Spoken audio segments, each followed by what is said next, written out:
Не болды? Не істеп жатсың? Тамақ істеп жатырмын. Маған ба? Үй, общий. Общий маған істеп жатсың ғой. Иә, саған. Не болды, не үшін звондадың? Осы үшін звондадың бе енді? Жансая, Аға, сен мамаң случайно ломбардта жұмыс істемей ма? жоқ, неге? Онда мынандай алтынды қайдан тапқан? Дико, не ерігіп жатсың ырбыңдап? Кім келді? Саған айтуды ұмытып кетіппін ғой. Ауылда мамам келді.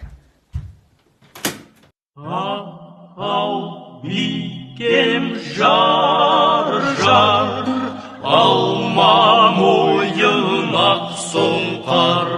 Қош есен бол құрбым ай, құрбылықпен жүрдім жай, бір күн ауру